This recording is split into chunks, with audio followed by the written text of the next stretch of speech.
Hello, welcome back to video number 4 in our series on gaslighting. As I mentioned in the first 3 videos in this series, I wanted to tell this story about my sister and I because it spans so many years, and I feel like a lot of us share the same common blind spots when we're victims of gaslighting. I feel like by being transparent with you about the things that I failed to see and telling you the whole story about how things progressed with my sister and I's relationship, that maybe you'll be spared some of the heartache and suffering that I could have prevented myself from going through, and also hopefully not waste years of your life that I wasted in my own life. So one of the things that I wanted to point out before we get started was what kept me trapped. And this is an interesting thing because if you keep it in mind as we go through what happened with my sister, you might be able to relate to like the same sorts of feelings. And what kept me trapped, even for the years beyond counseling, was that my sister and I in adulthood had been each other's rocks. So for decades, we were each other's BFFs. She was the one person I could rely on through thick or thin, who had my back and was my absolute dearest and closest friend that I could tell anything to. And the same was true for her. Aside from my husband and my kids, she was my human. And through several decades, as you're going to find out, and if you've watched the other videos, you already know, she was single. So even though she and I were each other's humans, the perspective and the dynamic of our relationship was very different. So while I came away from counseling with so much clarity and peace and so much more joy, I had also come away from counseling with 2 major flawed perspectives or inaccurate assumptions. And one of those things was that only the obviously toxic people in my life or relationships needed to be cut. And the other thing was that every other relationship in my life was just magically going to get better because I was better. Now that I could control myself, now that I wasn't so reactive, that I was more rational and wasn't so emotional, that all my relationships would just magically fix themselves and everything would be perfect. And boy, did I find out how wrong I was. So thank you for joining me today. My name is Anne, and Whole Wellness focuses on living life with intent, goodness, impacting and contributing to the world in a positive way, in a supportive and uplifting way, and building mutually healthy relationships in all aspects of our lives. Quick recap. After resigning from a severely triggering work experience in 2019, I found myself consumed with bitterness, anger, hurt, all of which led me to this point where, on a completely unplanned whim, I turned to a coworker of mine at the coffee pot one morning who just happened to be a licensed family counselor and just asked him, why am I in such a pit? And his response was, let's talk. And little did I know at the time that after only a few sessions with him, my whole life as I knew it had turned completely upside down. It was mid-2020, and I was 46 years old at the time, and I'm now 51. And I would call myself late to the healthy party. So that's another reason why I'm doing this series, because I feel like I'm hearing a lot more. And it wasn't just me that found myself saying this, but others I'm learning are saying it too. Why didn't I know this? Why didn't I see any of this? Why am I finding out so late in life that what I thought was a normal childhood growing up was not at all a normal childhood? It was my normal, but it wasn't healthy. So I graduated from counseling at the end of 2021 after 18 months with the most encouraging support from my counselor and verbal high five, where he basically said, good for you, keep doing what you're doing. And I had ventured to ask him, is there anything wrong with me? Should I seek other opinions or further counseling? And he basically said, no, there's nothing wrong with you. Keep doing what you're doing and embracing what you've learned, and don't look back. And I haven't. But because I was so grateful for his help, and because I was so deeply affected by this thing called healthy that I was discovering and learning about and becoming a better person for, I decided to share my testimony via this channel and opened it 2 months later out of counseling. That's a little bit of background if you're new to whole wellness. And in videos 1 through 3 on gaslighting, we talked about what gaslighting was, why it was important for us to know it really well and be able to recognize it, what a person might feel on the inside in the early days of being gaslit, what behaviors or words or things might happen when they're being gaslighted, and then a brief overview of the way I was raised in my family dynamic. And the climax of this whole series is the story of my sister and I's relationship. Since our parents didn't divorce until all 6 of us kids were grown and adults, my sister and I and all our siblings grew up together. We spent our childhood together in very, very different roles with very, very different personalities, which I talk about quite a bit in video number 3, just so you get a little bit more of the background and the details about the dynamic within our household. And we left off in that video number 3 with me sharing about how when my sister was a teen, she began telling people that she and I had always been the best of friends, and that when we were kids, we never fought. We've been like bosom buddies or Siamese twins since childhood, and we never fought. And that's an absolute lie, an absolute black and white lie. It's not true. And the reason I know that it's not true is because I was very mean to my sister. And I talk about that towards the end of video number 3. And I talked about how complicit I was with my sister saying that to people, despite knowing deep down inside that it wasn't true. And how the fact that I was complicit with that statement hurts me inside today, because I know for a fact that I treated her badly. Now that I've gotten healthy and I'd like to be accountable for it, she won't acknowledge it. She refuses the truth of it and won't let me apologize or be accountable to her. And it also hurts me because I do realize that the reason that I was complicit with her then, 30 years ago, was because I was flattered that she would forget how horribly I treated her. I was glad that she ignored how cruel I was to her when she was little. I wish I could apologize to her. But if I were to be able to apologize to my sister for the ways I mistreated her when we were young, even when we were adults, how I used her and took advantage of her and took her for granted, it would allow her to see the truth of our family situation and our relationship.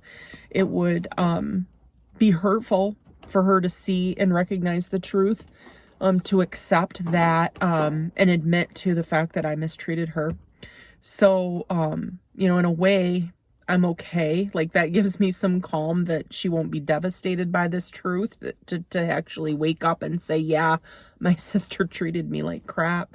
She was very mean to me, but I wish she would, because beyond the pain, beyond the pain is healing, and love and light and togetherness and understanding. wow, when I was drafting this, I was not crying. I'm just crying thinking about it, reliving it. I was relieved when sorry, hold on a second. Gotta get some fast food napkins. Does anybody else carry fast food napkins in their car? Okay, so. Sorry about that. I'm going to try to regroup here.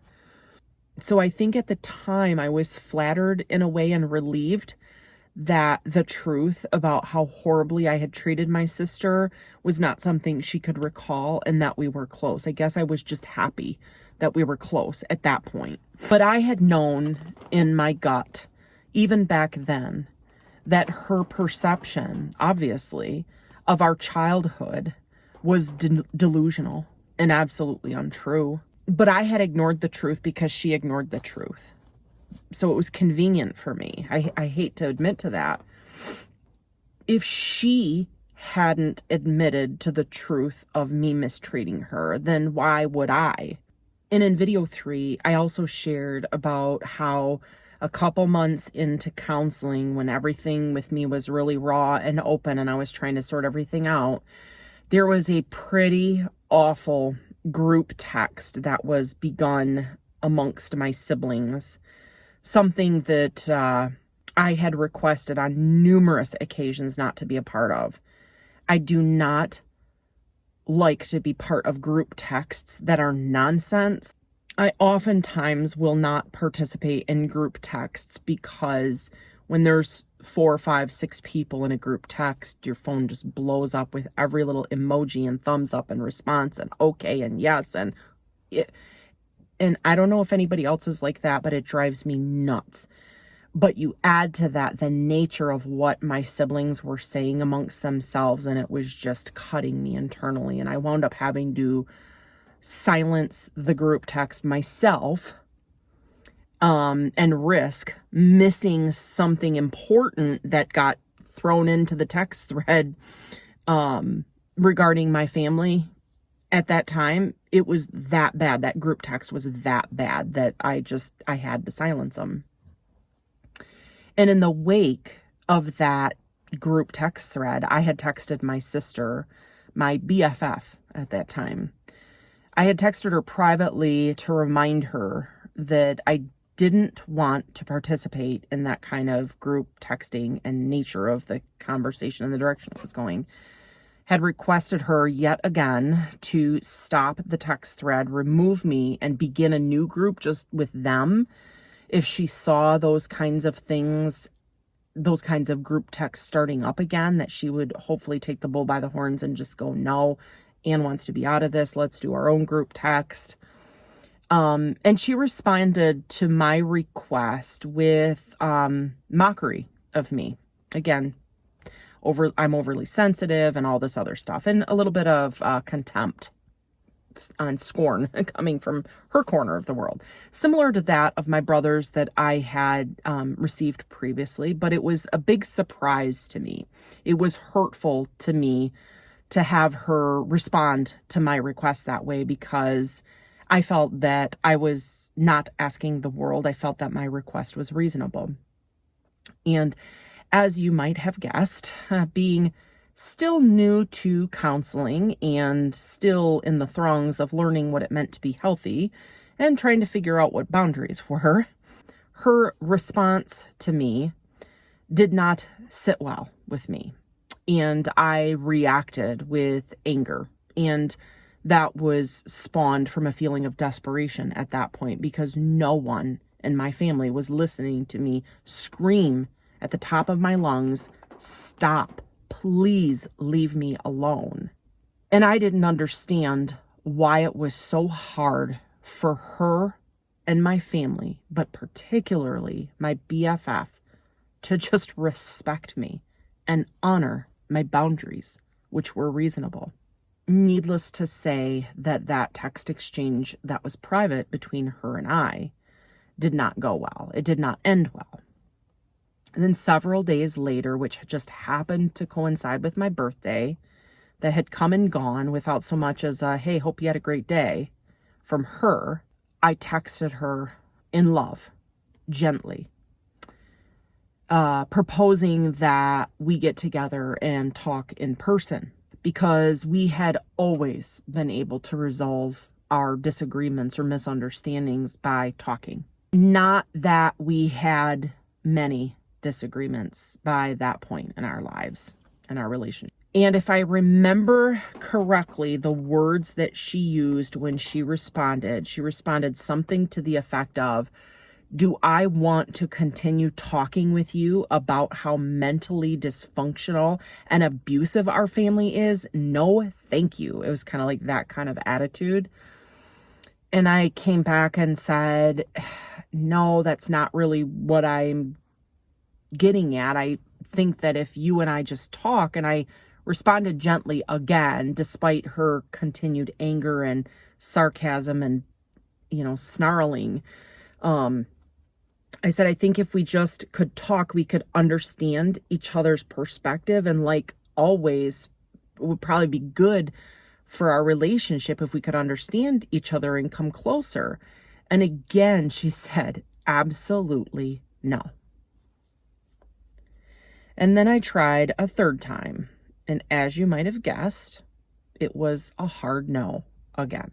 So there's this quote I mentioned in video 3 from Patrick Teahan. When you wonder if you come from an abusive family, all you have to do is speak those words out loud and then wait, sit, and watch how they react and they respond. And then you'll know.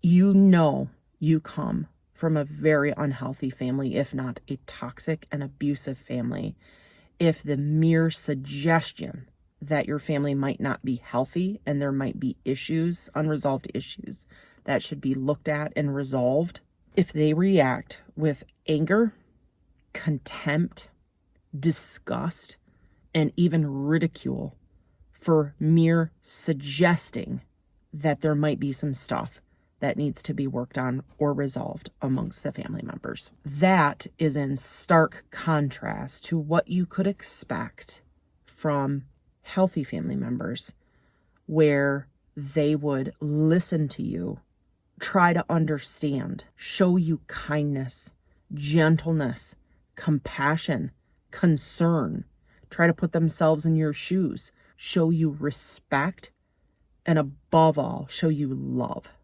And we defined love in video number 3. So while I was in the early stages of my counseling and beginning to grieve and work through the process of grieving the family that I thought I had and the relationships that I thought I had, I also had to begin the process of grieving the loss of my sister. Because at that point, I had tried to talk to her and asked her several times if she would talk, and she refused. And this was something that I had had a hint of, grieving for my sister and not understanding what happened years before. Today, my sister refers to that text exchange event in 2020 as a simple misunderstanding. That's what she referred to it as. She has claimed several times to me that she does not understand what happened between us or what went wrong with our relationship. Maybe you've been told that too. Maybe you have been saddled with the responsibility somehow, the sole responsibility of the breakdown of your relationship, because you're getting healthy and you've decided to put healthy boundaries in place, and you've decided to put a stop to this maltreatment that you've been getting. And if so, well, this conversation is for you. Trust me when I say I genuinely love my sister, love her to pieces. And it's likely that you genuinely love the person that you're in a struggling relationship with too.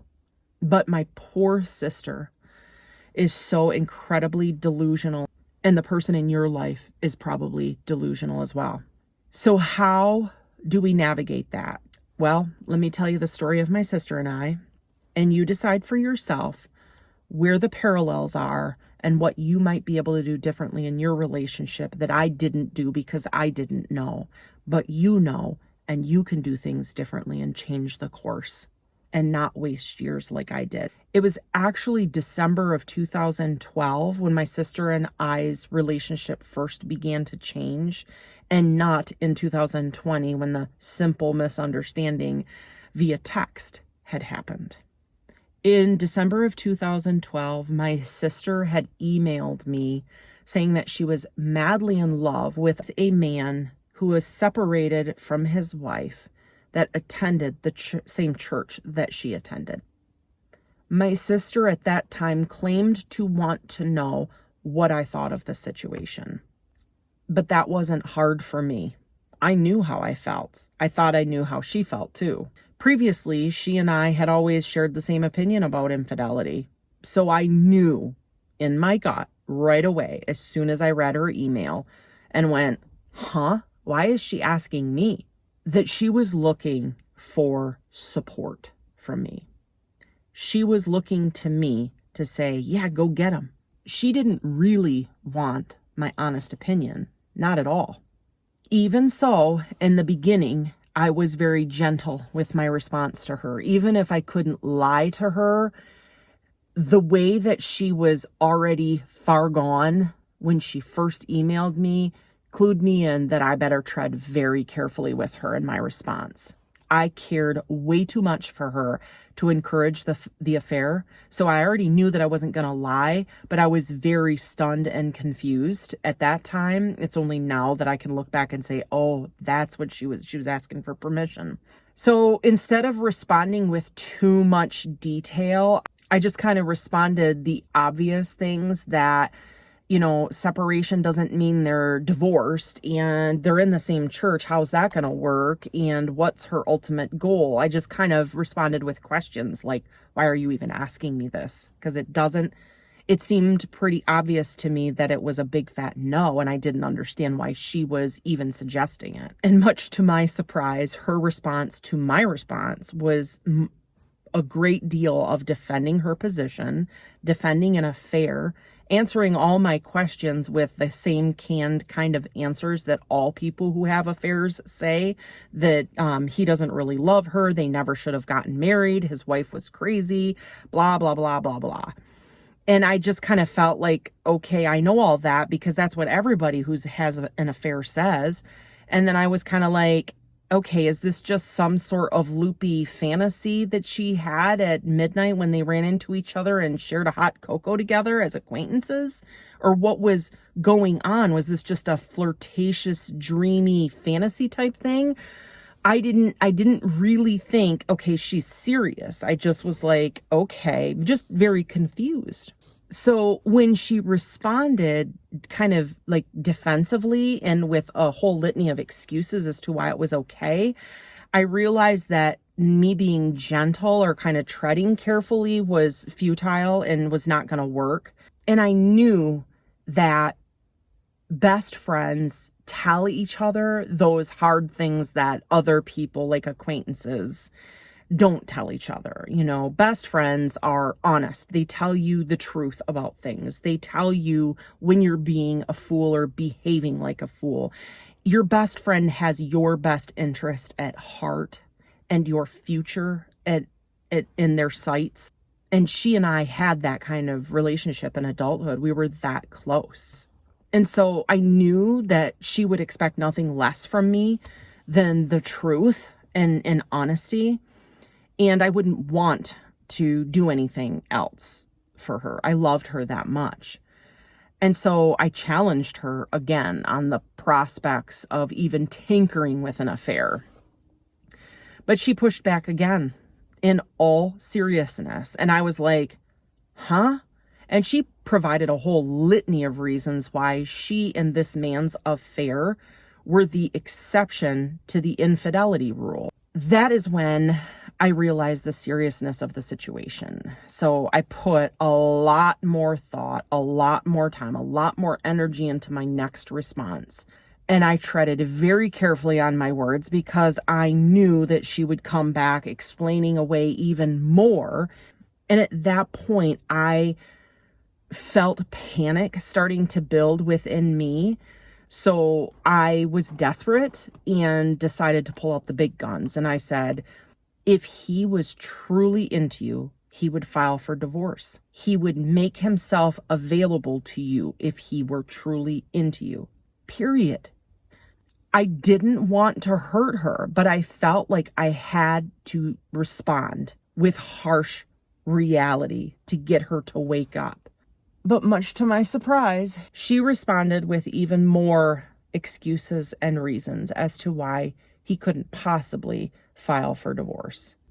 And my sister's justification for her affair began to tear me up internally.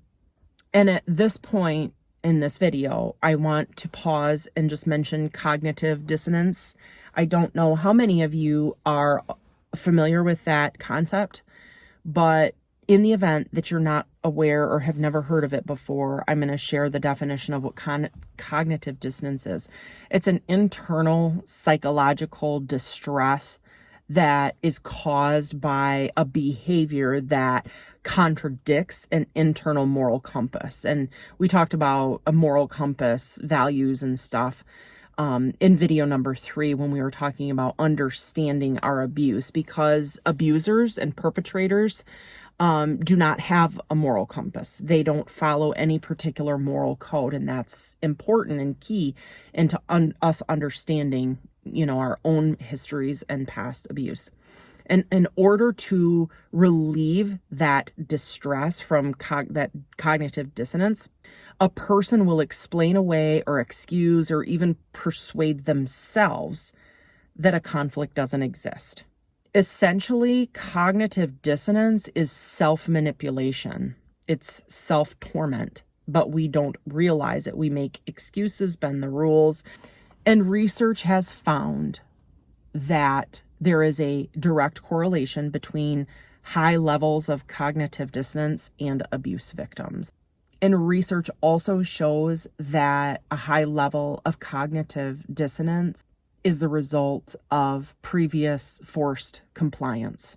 And when I repeatedly reinforced to my sister via those emails how wrong infidelity was, this shared opinion that we used to have, her cognitive dissonance went through the roof.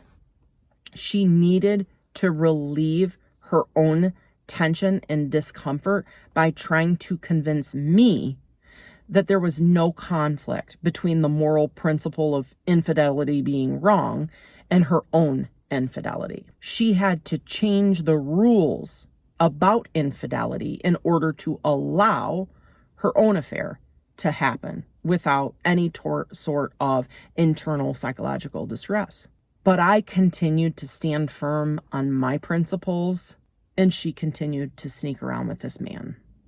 That's where we're going to end this video number 4 in the series on gaslighting. I hope you guys have found this series to be helpful, and stay tuned to video number 5 coming up, where we're going to continue the story of my sister and I and how our relationship began to change way before I got into counseling, way before the triggering job experience, and way before the present day. I look forward to next time. Hope you guys have an awesome day. Bye.